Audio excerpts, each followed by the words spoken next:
As the dust settles on Thursday's result, what is becoming clear for, I think, all to see is the mood of the nation, of the country, what is expected of us, and the mandate that we have to deliver change.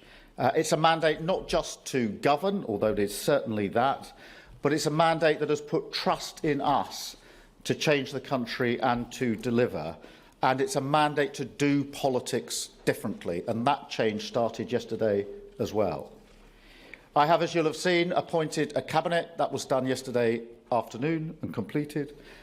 Some went to the Privy Council this morning to receive their seals, which was a moment in history.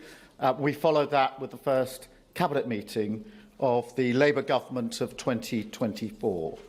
At that cabinet meeting, I had the opportunity to set out to my cabinet precisely what I expect of them in terms of standards, delivery, and the trust that the country has put in them. And yesterday I met Laurie Magnus, the independent advisor on standards, to discuss how we deliver in government. At the cabinet meeting, I also discussed mission delivery, how we would put into action the plans that we had set out in our manifesto, and that we will have mission delivery boards to drive through the change that we need, and that I will be chairing those boards to make sure that it's clear to everyone that they are my priority in government. We also talked about preparations for the King's speech, and I reminded the entire Cabinet that we will be judged on actions, not on words. This afternoon, I will continue to make a number of front-bench appointments. We clearly, on Thursday, got a mandate from all four nations. For the first time in 20-plus years, we have a majority in England, in Scotland and in Wales, and that is a clear mandate to govern for all four corners of the United Kingdom. And therefore, I shall set off tomorrow to be in all four nations. I shall go first to Scotland, I shall then go to Northern Ireland, then to Wales, and then back to England, where I will meet the First Ministers, not just to discuss the issues and challenges of the day, of course we will do that, but also to establish a way of working across the United Kingdom that will be different and better to the way of working that we've had in recent years, and to recognise the contributions of all four nations. On Thursday, we also got a mandate on economic growth, the #1 mission of the Labour government. And so we discussed at Cabinet and have started the work on driving growth and to make sure that growth is everywhere across the whole country so that people are better off everywhere, wherever they live. The principle I operate to is those with skin in the game know what's best for their communities. And that does require us to be bold about pushing power and resource out of Whitehall. And therefore, when I return from the four nations, I shall hold a meeting of the Metro Mayors to discuss with them their part in delivering the growth that we need across the United Kingdom. That will be on Tuesday. That will include non-Labour Metro Mayors. There's no monopoly on good ideas, and I'm not a tribal politician. And the principle I operate to, whether it's mayors or other elected representatives, is that where regional leaders want to deliver for their area, then regardless of the colour of their rosette, my door is open and my government will work with them. Later on Tuesday, I shall set off to Washington for the NATO summit. I've already had a number of international calls, as you will know, and as you would have expected, to establish the relations across with other countries, to have really important discussions about Ukraine and other pressing issues. And Washington will be an opportunity for me to have further discussions with some of the leaders I've already spoken to and some that I'm due to speak to. It is, of course, an important summit on NATO. It is, for me, to be absolutely clear that the first duty of my government is security and defence. to make clear our unshakable support of NATO, and, of course, to reiterate, as I did to President Zelensky yesterday, the support that we will have in this country and with our allies towards Ukraine. So this will be a politics and a government that is about delivery, is about service. Self-interest is yesterday's politics. I want a politics and a country that works for you. Thank you very much, and I will now take a number of questions, starting, I think, with Chris. Thank you, Prime Minister. Chris Mason, BBC News. You've said that change can't be delivered by flicking a switch, but plenty of people might want lots of switches flicked pretty quickly. And so I wonder how soon you can actually start delivering concrete change. And if I may, have you unpacked yet? Have you found your way around?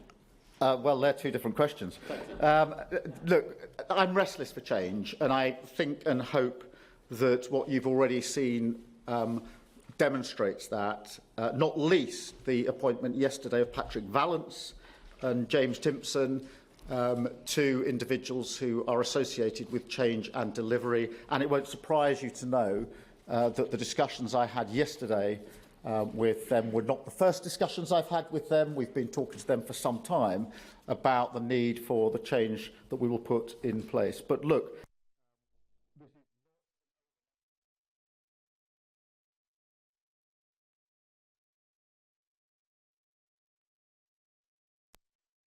years, it is going to take time, but we've started. We've got plans in place. Up until the election, I was clearly not wanting to get ahead of the election result, but we have been planning for months, hitting the ground running. I have had extensive conversations myself, as has the now Cabinet, with all those that they need to deliver with, which are to ensure that we can hit the ground running and put into place the plans that we need. There'll be further announcements coming over coming days. But that preparation has been extensive over the last 6 months. I've required all of my now Cabinet to have gone through on their brief the decisions that need to be taken, the people they're going to talk to in relation to those decisions. That work has been going on for 6 months or more, and that means we can hit the ground running. But look, it is not an overnight exercise changing the country. Thank you, Chris. I'll go to Beth, please.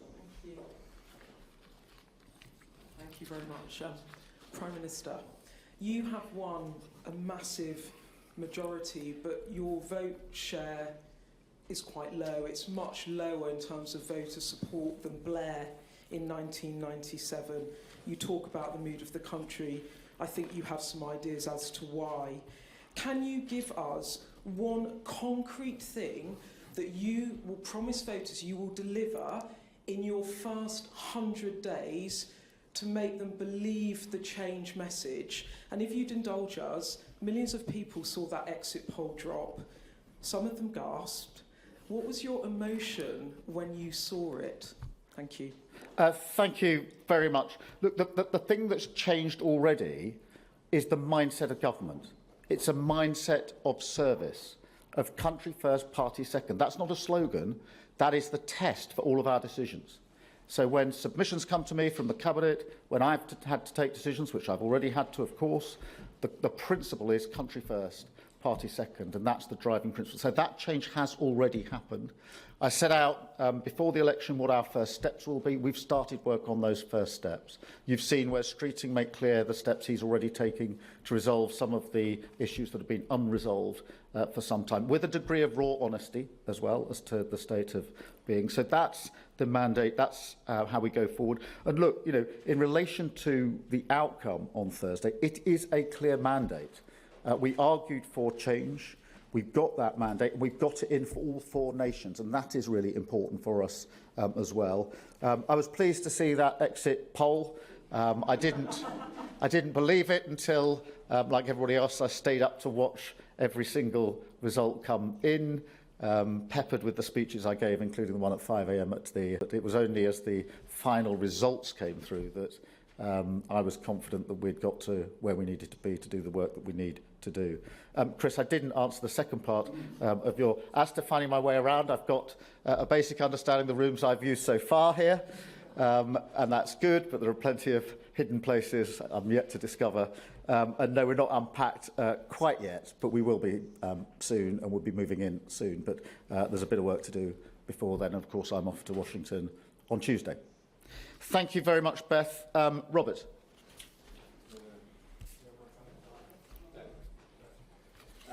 Robert Preston, ITV.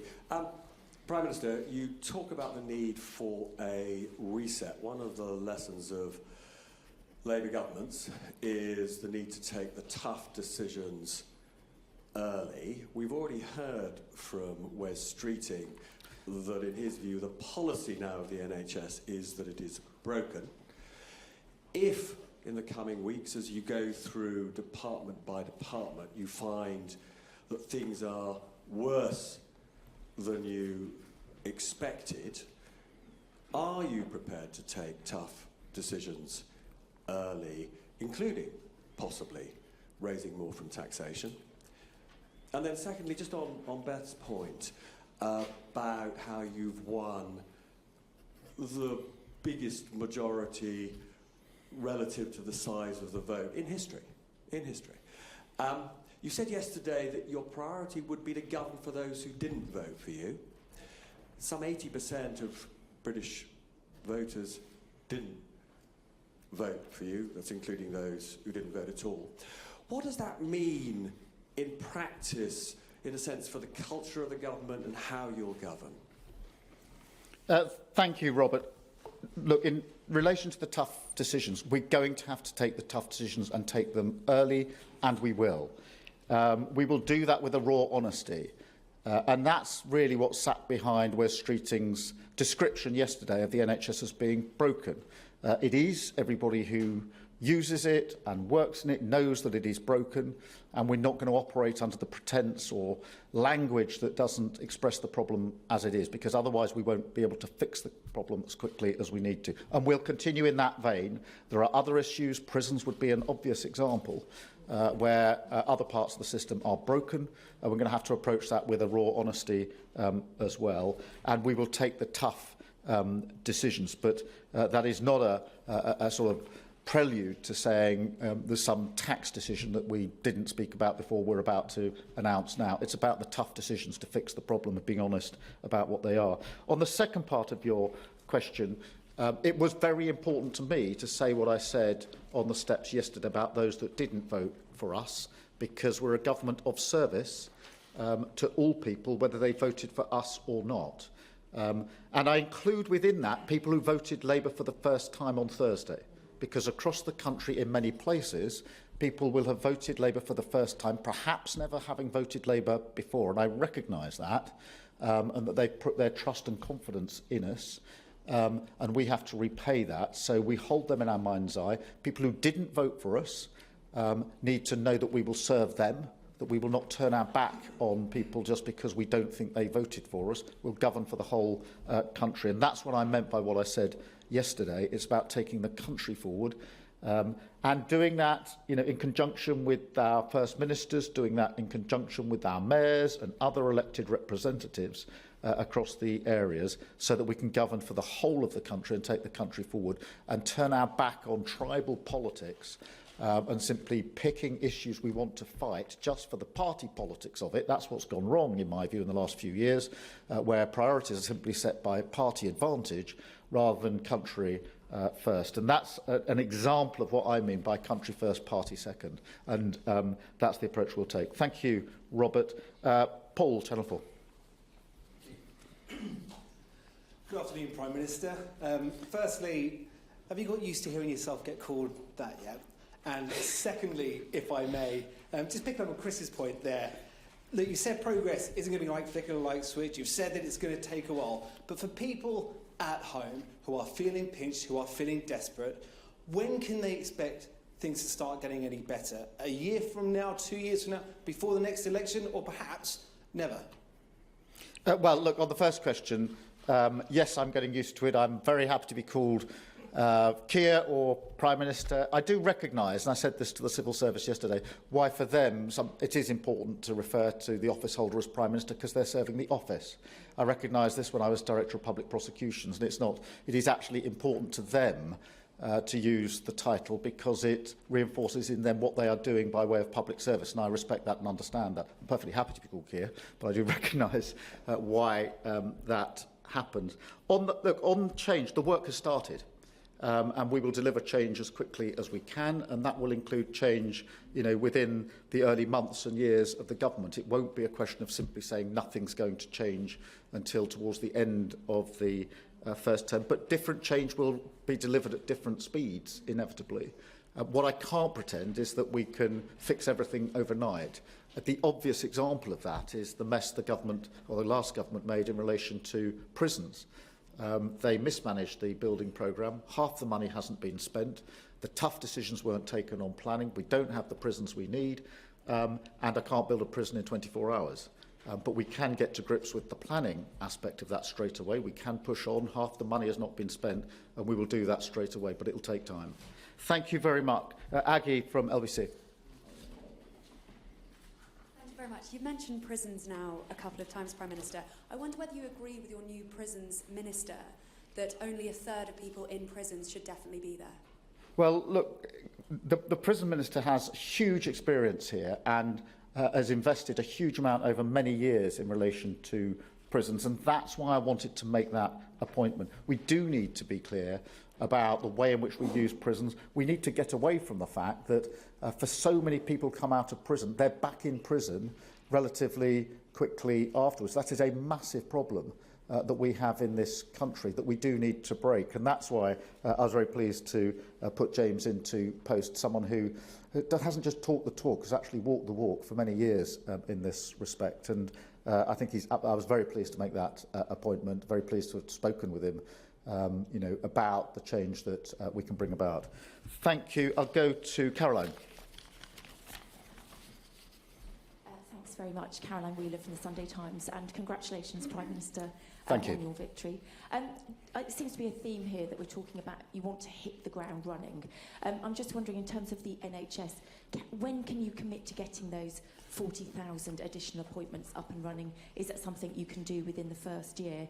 And as you head out towards NATO, how quickly do you think that you can reach 2.5% on defence spending in terms of GDP? And if I may, just something very close to my heart, will you recommit to the previous government's proposals to compensate the victims of the contaminated blood scandal, which is estimated to cost £12 billion? Let's do those in reverse order. The third answer is yes. It's very important for reasons that you know better than most in terms of your personal involvement in the campaign that led ultimately to a belated but at least better outcome. So yes is the answer to that. On the 2.5%, look, we are committed to it for all the reasons I said in the campaign. It will have to be done within our fiscal rules.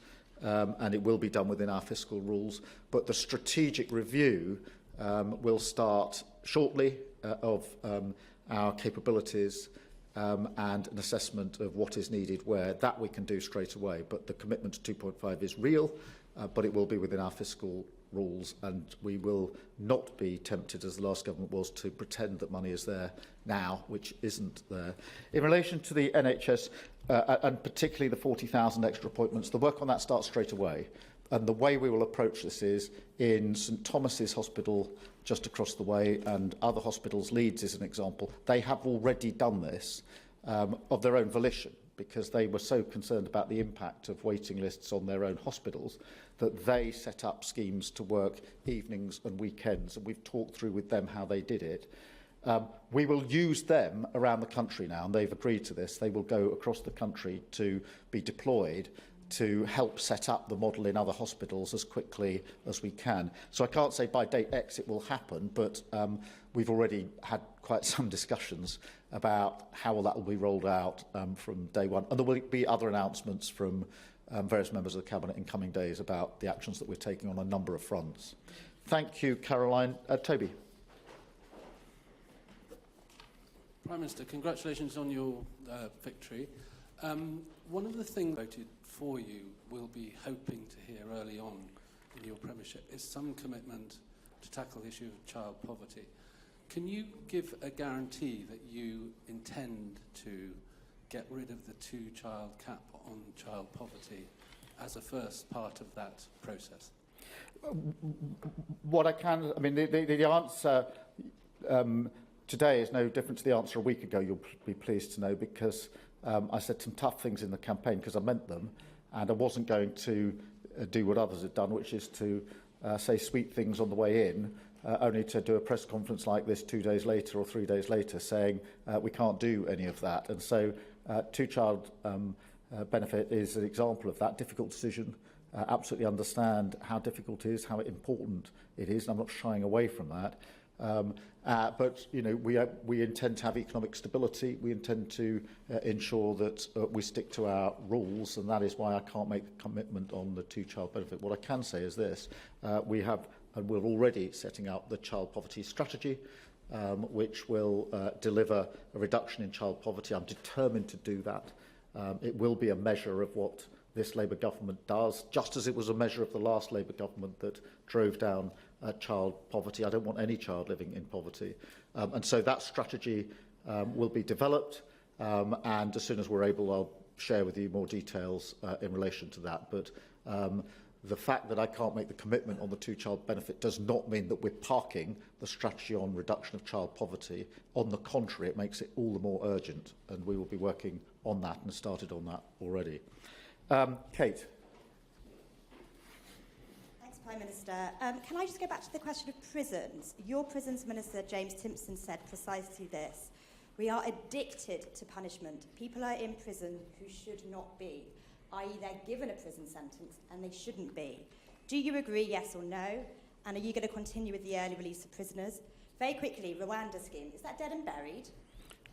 That's 3, Kate, in 1.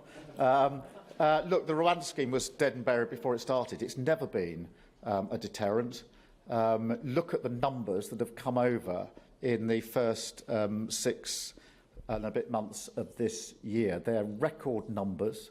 That is the problem that we are inheriting. It has never acted as a deterrent, almost the opposite, because everybody has worked out, particularly the gangs that run this, that the chance of ever going to Rwanda was so slim, less than 1%, that it was never a deterrent. The chances were of not going and not being processed and staying here, therefore, in paid-for accommodation for a very, very long time. It's had the complete opposite effect. And I'm not prepared to continue with gimmicks that don't act as a deterrent. In relation to early release, look, we are, as I actually said before the election, we're going to have to deal with the problem we've got with prisons. There is no overnight solution to the problem. We've got too many prisoners, not enough prisons. That's a monumental failure of the last government. On any basic view of government, to get to a situation where you haven't got enough prison places for prisoners, doesn't matter what your political stripe, that is a failure of government. It's a failure of government to instruct the police not to arrest. This has not had enough attention in my view, but it's what happened. We will fix that, but we can't fix it overnight, and therefore it is impossible to simply say we will stop the early release of prisoners, and you wouldn't believe me if I did say it. In relation to prisons and the people that are there, look, I've sat in the back of I don't know how many criminal courts and watched people processed through the system on an escalator to go into prison. And I've often reflected that many of them could have been taken out of that system earlier if they'd had support. And that is why what we want to do with our youth hubs and on knife crime is really, really important, because I want to reduce crime. I want to ensure less people are going into crime. There is a point of intervention, I think, in the early teenage years of children, young people, I think particularly boys in my experience, where we can reach in and ensure some of them do not get on that escalator. It's difficult, it's hard work, it can be done, but if you can pull people out before they get on the escalator that ends up in imprisonment, that means that they have more productive lives and that they don't have the victims of their offences. Knife crime would be an example. It is a clear priority for me on knife crime, and we will begin that work very quickly on knife crime to reduce it. But one way, there are a number of ways that are included in that, but one way is to reach out and stop people getting into knife crime in the first place. Difficult to do, but I'm determined to do it, because otherwise you and I will all sit at the back of courts watching the same people being processed over and over and over again into our prisons, where it costs a fortune to keep them there, and doesn't have the same effect on reducing crime that we could have if we intervened at an earlier stage. Thank you, Kate. Genevieve at the Sunday Telegraph. Hello, Prime Minister. Given that it is your view that the NHS is broken, are you happy with the performance of the NHS Chief Executive, Amanda Pritchard, and will you be keeping her on? This is not aimed at the Chief Executive of the NHS. It's a reflection on the failure of leadership of the last government. But it is a raw honesty about the state of the NHS, because we will not fix it if we aren't honest. It's a tough thing to hear if you work in the NHS. Obviously, my wife works in the NHS, as I may have mentioned, but it's tough because if you work in the NHS, you're putting a huge amount in difficult circumstances. It's unrelenting. But we have to be honest about this. It's broken, and our job now is not just to say who broke it, the last government, but to get on and start to fix it, which is what we will be doing, and Wes Streeting has already started on that work. Thank you. And then Mikey Smith from the Sunday Mirror.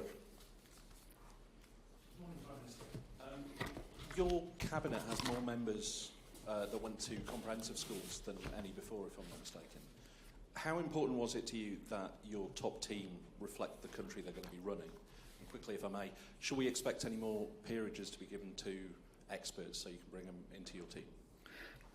Just on the first question, I'm really proud of the fact that my cabinet reflects the aspiration that I believe lies at the heart of our country, that aspiration that so many people have, wherever they started from, to make a journey in life for themselves, for their families, their communities, and ultimately for their country. And I said that at the cabinet meeting this morning, that I'm proud of the fact that we have people around that cabinet table who didn't have the easiest of starts in life, but to see them sitting in the cabinet this morning was a proud moment for me and for this changed Labour Party, and a reinforcement of my belief in that aspiration, which is a value that I use to help me make decisions. It's an anchor for me. In relation to future peerages, well, look, I don't want to get ahead of myself. We are making further appointments this afternoon in relation to the front bench. But I think you can see from the appointments I made yesterday just how important they are. Patrick Vallance, I think anybody who knows him knows his commitment to delivery, James as well, and of course Richard Hermer as Attorney General, who has already taken the opportunity to make clear the importance of the rule of law in the decisions that we take and the way that we operate as a government. Thank you all very much indeed. Thank you. What international question? Thank you.